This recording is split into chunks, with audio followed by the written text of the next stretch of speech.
ಇವತ್ತು ನನ್ನ ಪಯಣ ಡಾರ್ಲಿಂಗ್ ಕರ್ಕೊಂಡು ಮೈಸೂರು ಕಡೆ. ಕಸ್ಟಮರ್ ಪಿಕಪ್ ಮಾಡ್ಕೊಂಡು ನೇರವಾಗಿ ಮೈಸೂರು ಕಡೆ ಹೊರಟೆ. ಇವತ್ತಂತೂ Kengeri bumper to bumper jam ಆಗಿತ್ತು. ಇಲ್ಲಿ ಎಕ್ಸ್ಪ್ರೆಸ್ ಹೈವೇ ಹತ್ಕೊಂಡು ಮೈಸೂರಲ್ಲಿ ಹೋಗ್ತಾ ಇದೆ. ಕಸ್ಟಮರ್ ಟಿಫನ್ಗೆಲ್ಲ ನಿಲ್ಸಿ ಅಂತ ಹೇಳಿದ್ರು.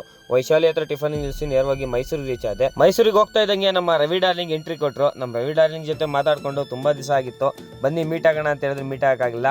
ಹಾಗೆ ನಮ್ಮ ಆಟೋ ಶಂಕರಣ್ಣ ಕೂಡ ಬಂದ್ರು. ಅವ್ರ ಜೊತೆ ಸೇರ್ಕೊಂಡು ಹೊರಗಡೆ ಟೀ ಕುಡಿಯೋಣ ಅಂತ ಎಲ್ಲ ಒಟ್ಟಿಗೆ ಹೊಟ್ವಿ. ಬೆಂಗಳೂರು ಕೊಟ್ರು ಮಾರ್ನಿಂಗು, ಎಣ್ಣೆನೆ ಕೊಟ್ಟಿದ್ರು ವಾರ್ನಿಂಗು, ಕೊನೆಗೂ ಸಿಕ್ಕೇ ಬಿಟ್ರು ನಾವು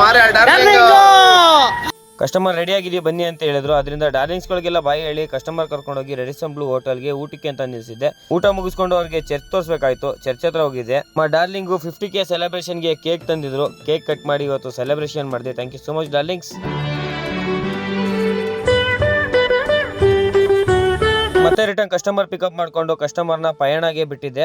ಪಯಣದೆಲ್ಲ ಮುಗಿಸ್ಕೊಂಡ್ ಬಂದ್ರು. ಇವತ್ತಂತೂ Bengaluru bumper to bumper jam ಆಗಿಬಿಟ್ಟಿತ್ತು.